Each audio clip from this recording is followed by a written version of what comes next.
What's up, guys? Blackout and White out here, bringing you an anime on blast. And if you're new, because there might be a few of you, what on blast is basically just kind of like a podcast, except we talk about one specific thing, and this time it's going to be Kizumonogatari parts 1, 2, and 3. So if you just care about part 3, then you can skip on ahead, because we're going to go in order. And there will be spoilers, so if you're not about that life, get on out of here. Anything else? Really just check out our channel if you like this video. But I guess let's jump straight into it with part 1 of Kizumonogatari. This episode, or I'm going to say episode. Yeah, it's like an episode. Yeah, this 1 hour episode, basically. Not very much happened. No, this is definitely a setup episode or part, and it's pretty much just like us getting introduced to Monogatari series as a movie, I would say, compared to the rest of the Monogatari series has always been in like a TV format. But when we do jump straight into this, the first 5 minutes were by far creepy. Oh, it was really weird. Yeah. Like, especially not knowing what was going on, because the first part takes place before the next part. Because he becomes a vampire, but I don't think... Does he realize he's a vampire? Not at that moment, no. No? Okay. And obviously vampires do not like the sun, so he steps outside and he's just burning. With all the crows and... Yeah, it was really weird. And, like, at one point, didn't he jump off the top of the roof? Yeah, when he catches on fire, he's flailing around, running around, and then he falls off the roof. Yeah, and, like, the crows are, like, flying around him, and... Yeah. It was really... visually, stunning. But it's just really weird. Yeah. And then, well, honestly, the best part of any Monogatari series is waifu, good old Hanekawa. That's debatable. Nope. So he, I guess, starts talking to her. Not meets her because like they already know of each other. But we have our first interaction between the two. And what did you think about that? I really thought it was hilarious, and I know I told you before, I've read the light novel, and I know I told you before, they add in some extra stuff that makes it funnier, like the car. Yeah, the car, it's like when he's walking home and he's like skipping and stuff, there's a car that's crashed, that you hear crash when the wind gets a hold of Hanekawa's skirt. So it is really funny, but at the same time, there are things that are left out because we're in a different medium now. We're no longer in a light novel. We're in an anime. Like in the light novel, Araragi spends like 2 pages on just her panties, describing everything. Really? Yeah. And then when he says like, "Oh, I didn't see anything," and she's like, "Really? You didn't spend 2 pages describing my panties in detail?" So it's really self-aware, and that's what I loved about the light novels. And this is even self-aware as well. But this scene right here in particular would probably be, I think, is a standout scene in this episode. Yeah. And because of this interaction with Hanekawa, it leads to him becoming a vampire. Because he has to. What any man would do after seeing that, he has to relieve himself, I guess. Yeah. And lo and behold, I have to say, their subway system is so confusing. Like, he went down like 10 flights of stairs. Like, it was like 5 minutes of walking from street level to where he finds Kiss Shot. Yeah, keep in mind, this is part of the director, though, because remember... when Bakemonogatari started, he ran up like 40 flights of stairs at school, and then she fell. But it is important to know as well that, correct me if I'm wrong, people on YouTube, I believe in the light novel, he finds Kiss shot underneath a lamp. Or underneath a street light. I don't believe it's in a subway, if I remember correctly. So that may be a little different. It has been over a year since I've read the light novel, so my memory's messed up. Yeah, and obviously this all leads to him, I guess, willing to die for someone he doesn't know. Yeah, Aragi's a weak character when it comes to that. He's a character that doesn't like to, would rather just give up his life and save somebody who's weak, as Kishot says in part 3, but we'll get to that eventually. Now, pretty much after this point, we find out that Kishot has to get her limbs back in order to fully heal. And with that, brings in one of the best characters in anime. That's Oshino. Agreed. Unfortunately, part 1 really didn't have very much of him, because most of it was spent with just Araragi and Kishot, their interactions and whatnot. Now, Oshino, what did you think about his entrance? Because it was pretty epic in my opinion. Yeah, it definitely played him up, because we never see him do anything.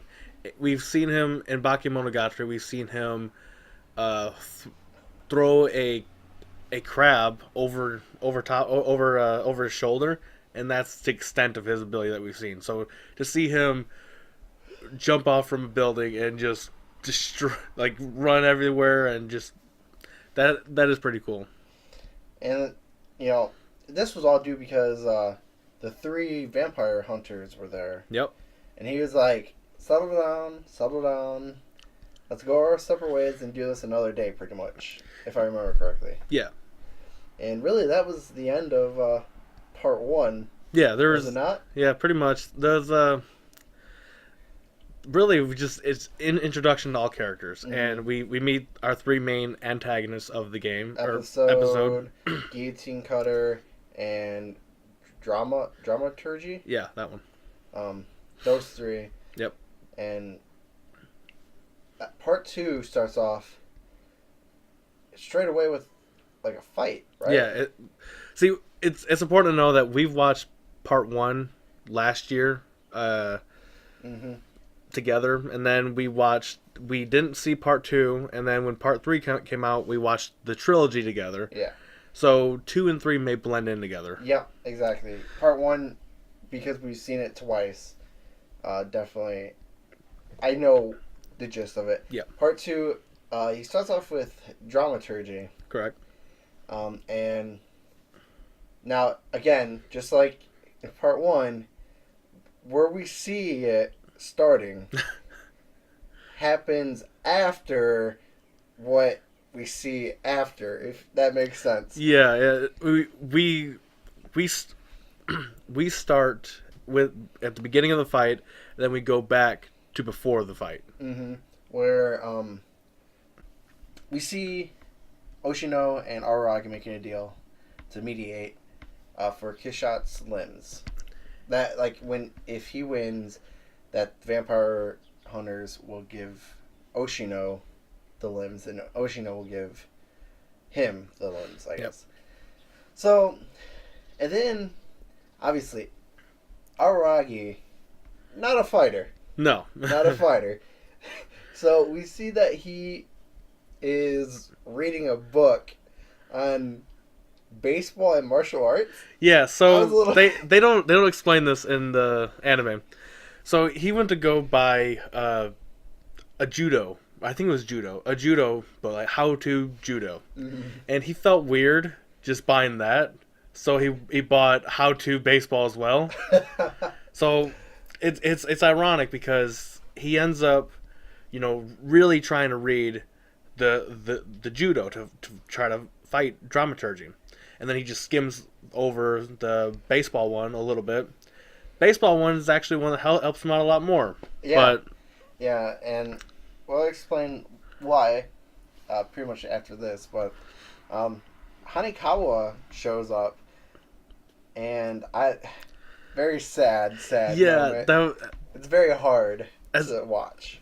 Like, I totally forgot that was supposed to happen until I seen him reading, and Hanekawa shows up. I'm like, oh no, I gotta sit through this. Yeah, you can't. It's not reading it. You have to hear her voice and like. Yeah. She basically gets told by Araragi just to beat it that he was just using her for her money.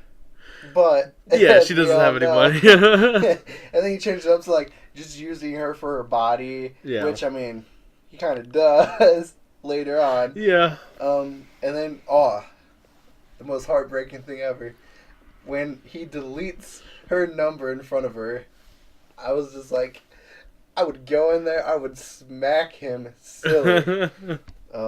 And she runs off crying, and woo. Man. Whoops. It's all good. Then we go to the fight, right? Yeah. And Araragi is just getting destroyed by dramaturgy.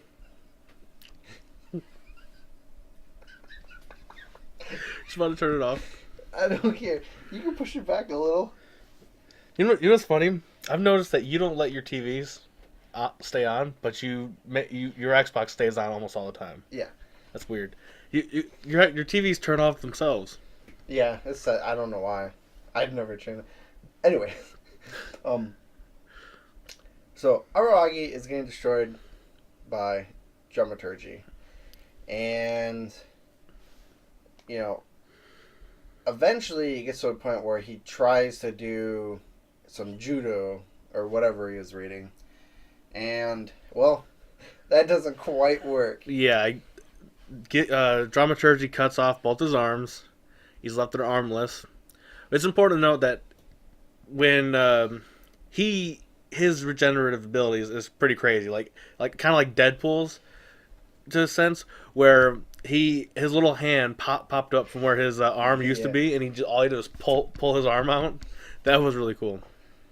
Yeah, and I know you said something that in the light novel, they explained why exactly that move, like the move didn't work. Yeah, because again, this is me telling you guys, if you really want more information and everything else, read the light novels. The light novels are really good, but Araragi is a vampire fighting a vampire, but he's still acting like a human, using human moves on a vampire, and that's why dramaturgy, he says, you still think you're human. This isn't gonna work, and it doesn't. Yeah, it doesn't. I mean, until Araragi turns to one of the most human sports ever, and that's throwing baseballs and shot puts at him. Yeah.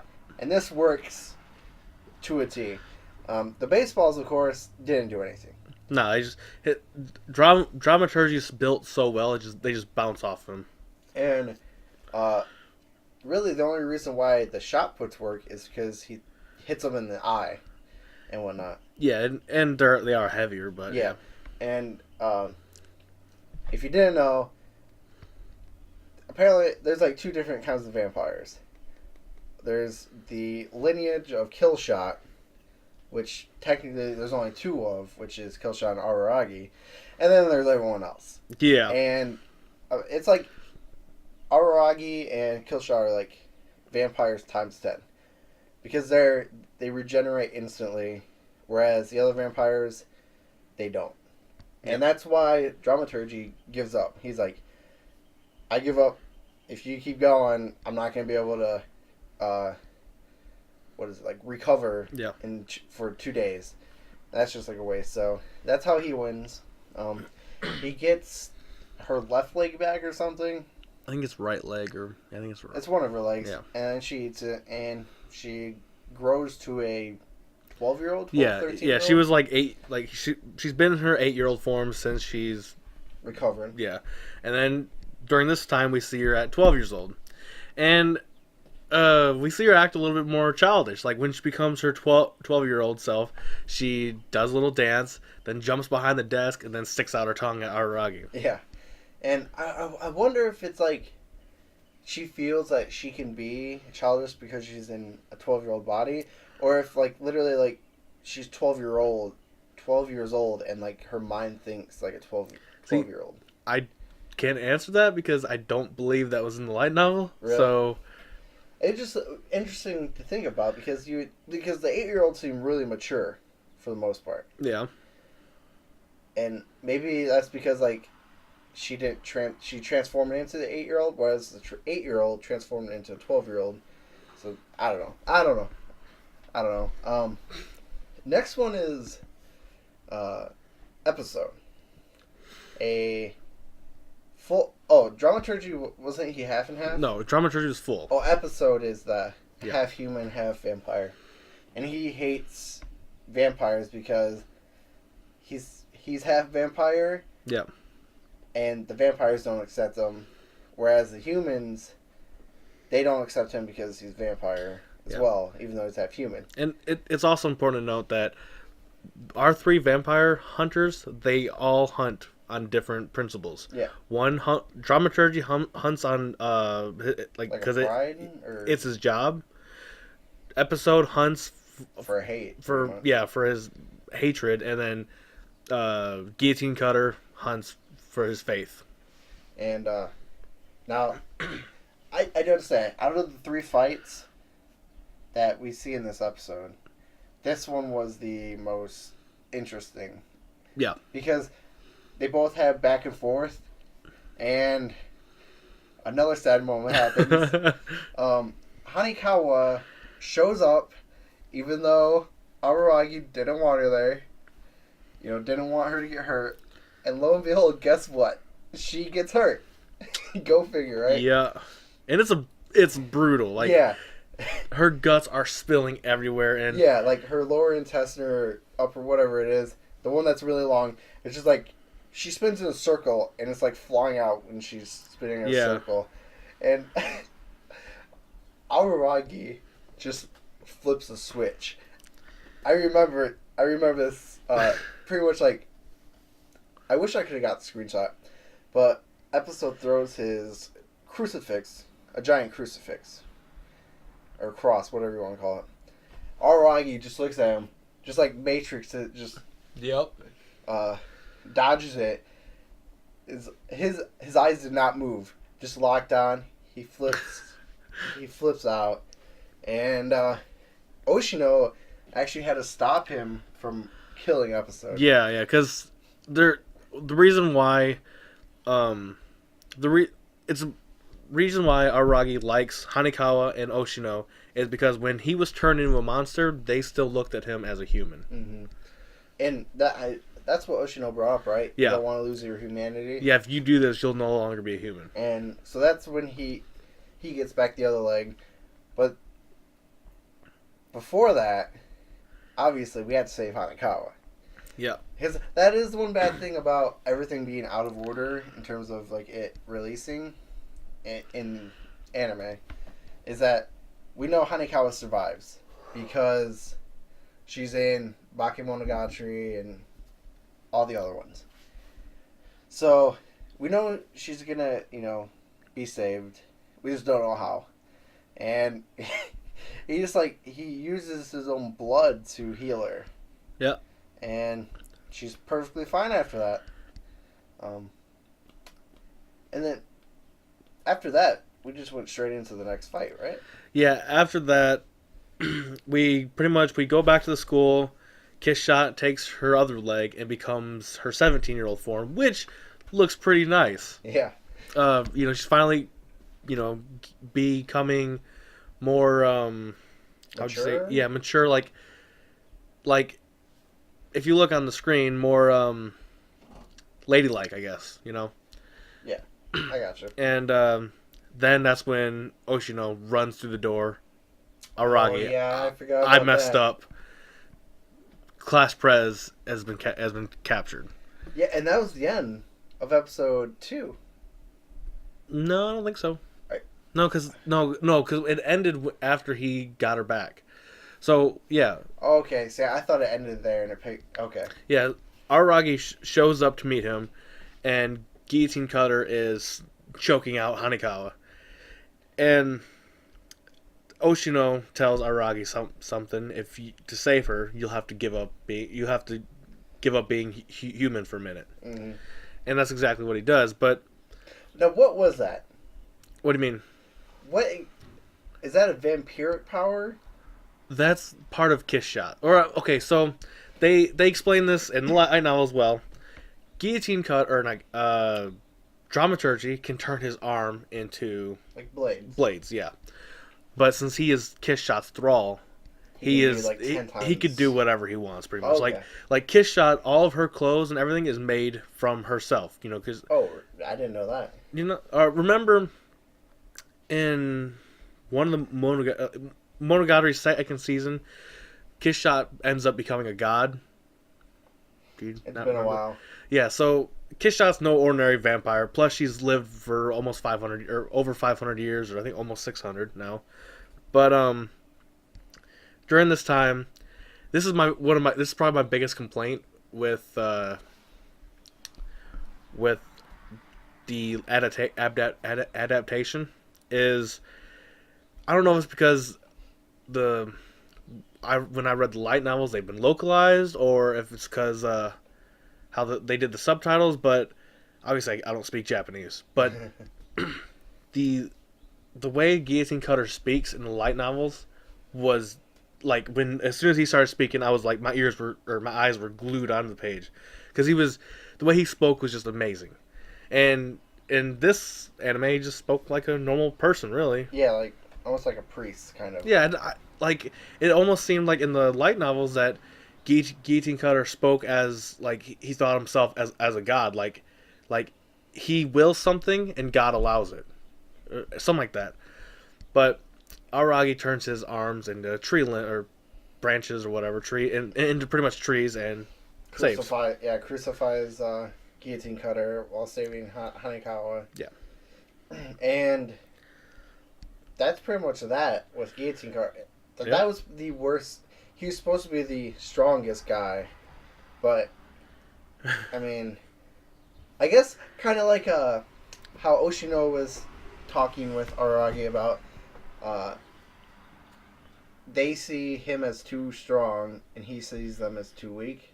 Yeah. Well, see, at that point, Araragi, when Guillotine Cutter had Hanekawa, he says screw my humanity, and Yeah. I'm actually going to be a vampire. If Araragi went to go fist fight, let's say if Guillotine Cutter was first, Araragi would probably be dead. Maybe who knows, but luckily his two fights with dramaturgy and episode has kind of made him a better vampire, I guess. Yeah, more of a vampire, Yeah. maybe. More willing to do what's necessary.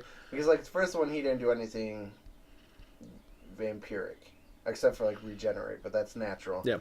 Whereas the second one, he uses his speed. Well, yeah, he uses speed in his jump. He jumps as high as he can. See, all these fights take place in school, like in the schoolyard, high as he can, and he jumps in a sand pit. Sand goes everywhere, and then he finds him and then chokes him out. Yeah. Now, so after the Guillotine Cutter, Oshino reveals that he was supposed to be Araragi's fourth and final fight. Yep. But Oshino just, I don't know if he didn't want to die or like he was like he deserves to not have to fight. No, he kind of like that. Yeah, just like you said, Oshino is supposed to be the final boss, but because he messed up, he failed to keep Hanekawa out. Oh, okay, I see. He felt reliable, and he gave her Kiss Shot's heart. and that Kiss Shot becomes The Kiss Shot that I know and love. full on. She has all of her powers back. Yep. She's essentially a god now. And then, they were talking about, like, being hungry and all that. Araragi going, not realizing, I'm a vampire. Hunger means I need to eat someone. He goes to I can't remember. It wasn't 7. It was 7-Eleven, but it was like 7 something in the show. Or speaking about that, what was up with that Coca-Cola ad in part 2? I don't know. Like, I wonder if they did that for comedy or if that was literally a Coca-Cola ad. Because I seen like a Mitsubishi logo that was like dimmed out. Yeah. In part 1, I think. But in part 2, it was like, here, Araragi, I brought you a Coca-Cola, and I'll have a Diet Coca-Cola for me. Yep. It's like, what? I'm not sure. And it was clear, like, they spent a good minute on, that, the Coke. And, I'm not sure. I really am not sure. Because I'm surprised that they didn't get, if they would have got 7-Eleven, I think it would have definitely been like it's advertisement. So maybe they're just like, everyone knows what Coca-Cola is, so we're not just going to put some random fake thing. And I just realized we forgot the most important thing about part 2. What?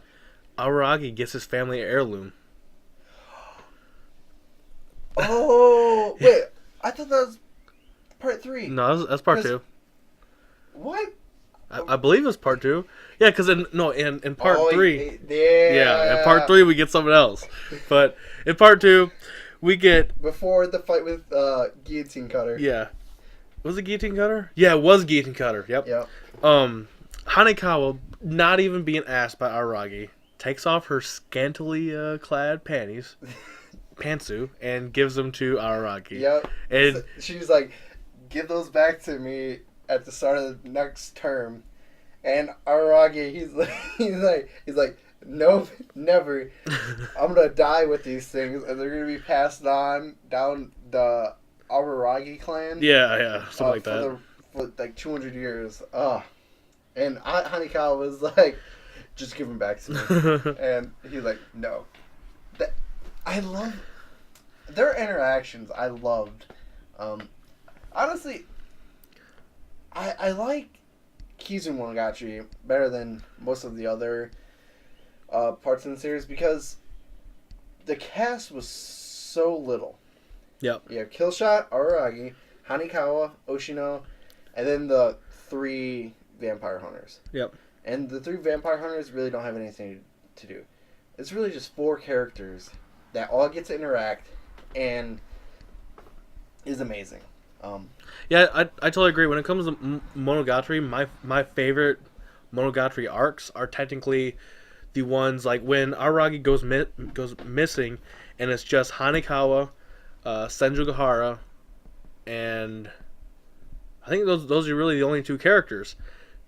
That's one of my favorite arcs, and so is the other one with Shinobu and Hachikuchi in the mountains. Yeah. It's one of those approaches like simple is better almost. Yeah. I feel. But on to part 3. Yeah, part 3. Well, obviously when Araragi gets back from going grocery shopping, Kiss Shot is eating. Now, that was Guillotine Hunter, was it not? That was, yeah. Okay. I figured that, but I couldn't exactly tell. The only they held his head out, but it was like CGI, so it didn't look like anything prior. Yeah. I think they had to do that. I think just to keep it at like a lower rating, maybe because this is part 3 is very bloody. Oh, it is gory. Yeah, and this scene right here, our Kiss Shot is she's not just sucking blood. She is eating everything, bone, skull, everything. Mm-hmm. So I think this needed to be probably CGI to Because I think if they wanted actually it to be CGI, they could have made it better looking. Yeah. Because this series, the Kizumonogatari movies look amazing. Oh, stunning. Like, I don't know if you even noticed when Araragi took off his shirt in part 2 and Hanekawa puts his hand, you can tell that her fingertips are cold. Just by looking at her fingertips. That is crazy. Oh, you talking about they were red? Yeah. See, I thought they were red because like she was kind of like blushing, kind of. Maybe. Anyway. But still, you can still see that detail. Yeah, attention to detail. And Araragi just flips. He's like, what? You've been eating this whole entire time? It just right over his head the entire time. And he goes into, I don't know, like a gym. Like, yeah, it's so they don't say this, but that school's so confusing. Yeah, because that gym literally like went up like 10 stories, and I think this is all the director, you know, because he directed Madoka Magica, so it looks anyway. Funky. When in part 2, when he's fighting dramaturgy, he pulls out all that bucket full of baseballs out of the locker storage room. Mm-hmm. He goes back into the same storage room. Oh, that's it? Yeah. Gotcha. So, yeah, he's in there, and he's basically, like, saying, I gotta kill myself, because I can't eat humans, and it's gonna be all my fault, blah, blah, blah. And he at least gives Hanekawa the respect to let her know what he's about to do, and if you want to see me one last time, come... But he erased her number. Yeah, remember? Oh yeah, but good old Hanekawa put it back. Because he was like, what part was it? Like part 2? He's like, you shouldn't mess with people's phone. Oh yeah, because we were talking down to her. Yeah, it was when he was trying to get her to run away. Yeah, he's like, you shouldn't mess around and put your number in people's phones. Lo and behold, she did it again, and he's like, oh, thank you, Hanekawa. So she shows up, and they're having a deep, deep conversation. Oh, yeah, it was deep. It was very deep. And she basically asks, like, is there anything else I can do for you? You know, after, you know, talking him down off the edge, you know, to where he's not going to kill himself, and talking him into actually fighting Kiss Shot, He's like, yes, Hanekawa, may I touch your boobs? And she ends up saying yes. Yep. And how long was that scene? It was long. It was long. It was long in both versions. It was long. What I did, like, for some reason, I didn't expect like how well it would or how good it would look in the anime. Like, I don't know why, but I remember from the very end of the light novels is just the fight. That little part, totally forgot about it. So when he asked to touch her, it was like, holy crap, they're gonna do it. And I felt really weird because we saw it in a theater, and I don't know exactly like how the theater people, like the theater you went to, Music Box Theater, it shows like classic movies and like foreign movies. Every now and then they show an anime movie like Your Name and the Kizumonogatari. So I don't know exactly what they think because like the doors in the back have windows in it. If one of like them like looked through and saw us like all laughing and like almost like applauding this, like there was these people are weird. Yeah. So during that scene in general, I would like to go into third person almost, and I want to look at like somebody who's never seen any anime like before. One of the parents that came for their kid. Yeah. There was plenty of elderly people there. Yeah, so I'd want to know like what are they thinking, because you know we know this medium, we know this sexual humor that's part of the Monogatari series, and it just like it's like they took the sexual humor of the Monogatari series and cranked it up to 11. Oh yeah, everything all about it, especially like Araragi was making Hanekawa say the most ridiculous things. Yeah. It almost felt like it was being self-aware, kind of like, oh, if a lawyer sees this, I could get in trouble. Yeah. Basically, begging him to grope her, essentially. Yeah. And in the end, Araragi just can't do it. He's like, I can't massage. And I love how that makes Hanekawa mad. Yeah. Because like she's like, do you know how what was it like how decided or like how far was she willing to go? Yeah. To help Araragi beat Kishot, and he's like, what? And he's like, and Hanekawa was like, my first time being on a gym mat in an abandoned school, and Araragi he's like, no.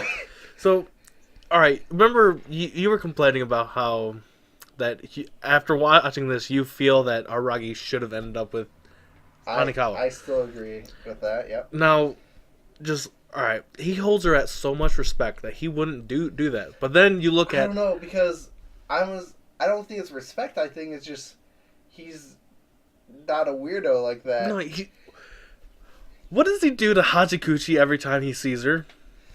True. But I mean, she's a ghost. She's not real. But to him, she was real. True. I don't know, dude. I still think they should have been together. Well, regardless, like he holds, like he he's indebted to her so much that he just feels that she's above him. That's why he'll never be with her. Yeah. But regardless, we get that amazing scene. And we should add that it ends on him asking to massage her shoulders instead. Yeah, and it makes her mad. Yep. And then we go from that funny scene to an actual serious scene. Kishot has come to the school, and it's now the final battle. Yep. And let me say, heads were rolling. They were. Literally. They were. What'd you think of this fight scene? Yeah, it's just as bad as I remember. Bad as in like gory? Yeah. Okay. So, one of the they say it in the light novels of this fight, it was just them destroying each other because as soon as they would punch off a limb, it would grow right back. So it just body parts were flying everywhere, and I do like how they cranked up the action because I don't remember the whole running around, flying through the sky, the fireball thing. I don't remember any of that in the light novels. So I liked how they cranked up the action a little bit to make it more satisfying. But then after see that amazing fight scene, then we get Hanekawa notices something and she runs out and tells Araragi to stop. Mm-hmm. And then Kishot tries to stop her with a warning blast down by her feet, and Hanekawa keeps talking. And then Kishot goes to kill Hanekawa. Araragi, oh yeah, I remember. Yeah, Araragi jumps in the way and is obliterated. Yeah, disintegrated. There's nothing left. Even Hanekawa gets covered in blood though. Yeah. Except for Araragi's head, which is now sucking the blood from Kishot. Yep, and he drains her out. Just about. Yeah, half her blood left. Halfway. And she can't move. And Hanekawa explains that Kishot was trying to die because if Araragi kills her, he'll become human again. Yep. And weak character Araragi just can't kill anyone. No. Because I guess if he kills her, he is no longer human. So it defeats the purpose of becoming human. Yeah, I guess you see that. And he knows Oshino's watching, so he just yells at the top of his lungs, Oshino, I need you, pretty much. And he's like, So cool. Oshino's just sitting back in the chair. Yeah. He's like, you don't have to yell, dude. He just pops up in a chair. He's been watching the entire time. I love Oshino, and it's so sad that after Nisei Monogatari he left, and I hate that because he is so cool. I wish he would just taken a back seat. Like we would have still seen him every now and again.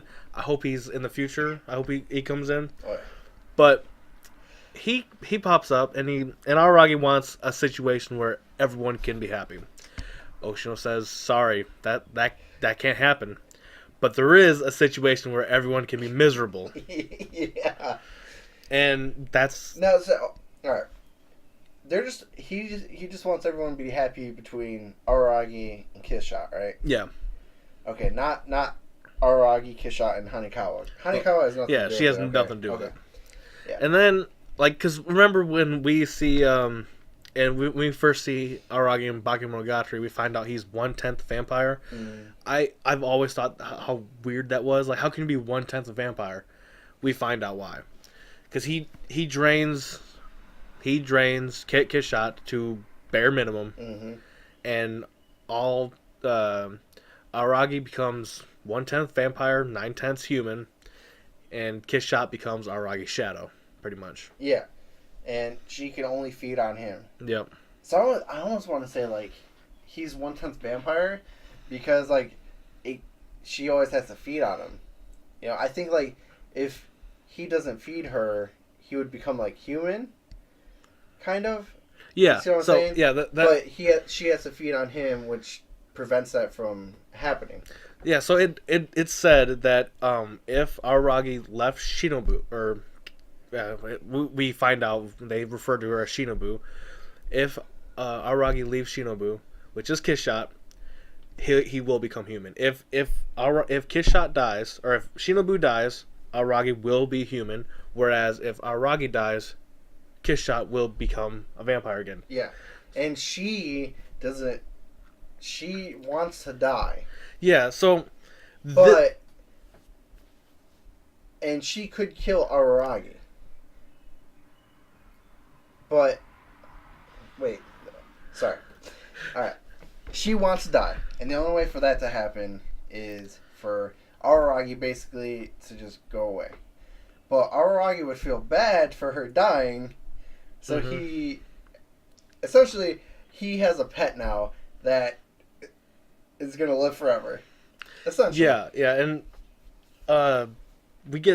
we find out a lot of other stuff in the later series and other dramas, and they end up becoming close again. But this right here is why I love Kizumonogatari so much, and why I love Kishot and Shinobu as a character, because her story is just so much more darker than everyone else's. She wanted to die and then let herself be killed by, or try almost be killed by Oshino and the three people, the vampire hunters. And then while she's laying there dying, Araragi comes in, and then she gets scared. She doesn't want to die anymore. So then he sacrifices himself, but then she feels bad. So instead of totally draining him, she leaves a little left, turning him into a vampire. Then he wants to go back into human. She feels worse because now he's screwed. Yeah. And so that was, she's willing to die now because she sees in him what she saw with her previous minion. yeah, because her previous minion she would not die for, or she didn't want to. She was against dying for. Yeah. But this time, she's done with life. She thought she was done, but towards the end she got scared. But now that he's a vampire, she just wants out, and that's why I love, like, they hate each other. When we first see her in Bakemonogatari, they won't speak to each other. Araragi refers to it as a it instead of her. Says, "Oh, don't worry, that's just a shell of a vampire." And she refuses to speak the entire series. I just, like, we needed this to give character to Araragi and Hanekawa and Kishot. Oh yeah, I mean this Kizumonogatari is those three character building story arc. Yeah. For sure. Because they always refer to spring break. Yep. Aragi always says it was hell. It was Yep. it was the worst ever. And this Kizumonogatari is pretty much the foundation of these characters. Yeah.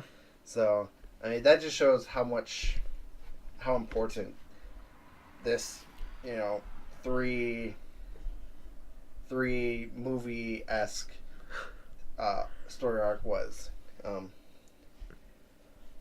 So what, was it as good as you thought it was gonna be? Yeah. There was definitely I think the comedy was funnier in the anime just because they had the voice actors to work with it. But because I watched part one and the way it left off, I was like, no way, I have to read the light novels or the light novel and figure it out. I'm pretty sure you bought it. I bought it on the train back. Yeah, I bought it on the train back, and I gotta say, I'm really glad we got this. I know a lot of fans were thinking that we would never get these three just because of how bad they are, how gory they were, and because this wouldn't have worked on a TV show. This had to be a movie. Yep. Art wise, it looked better than all the others, but that's again because they probably put the same amount of money into basically just 3-hour-long episodes. So it's gonna look better. It's gonna sound better. Animation was so smooth.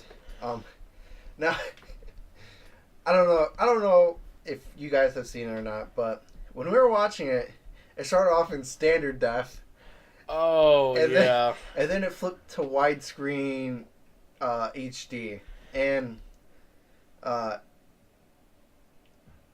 which one would you have rather watched? I like the widescreen a lot more. I thought, all right, we're talking about our theater in general. Yeah. I don't know. I highly doubt all your theaters happen. Did this, yeah. But our theater, when we watched Kizu Part 1, it started out in standard def, and the heads just looked elongated to me a little bit. And then when they finally turned it off, switched to widescreen, I was like, oh yes, thank you. See, yeah, and for me, it's the Music Box Theater, and it was built, right before the Great Depression, so it's beautiful, old timey. So when they were playing standard def, I was like, okay, that's the kind of vibe they're going for. But then I realized, it was just a mistake. I am happy we did get to see the conversation between Araragi and Hanekawa a second time. Oh yeah. So it kind of made up for it, but besides that, it was a great day. Anything else before we head on out? That's it. All right. Well, I hope you guys enjoyed this. Go check out some of our other videos. Like, comment, and subscribe for more. I hope you guys like it. Your name will be going up along with this. So if you want to watch that, go for it. But I'm Blackout.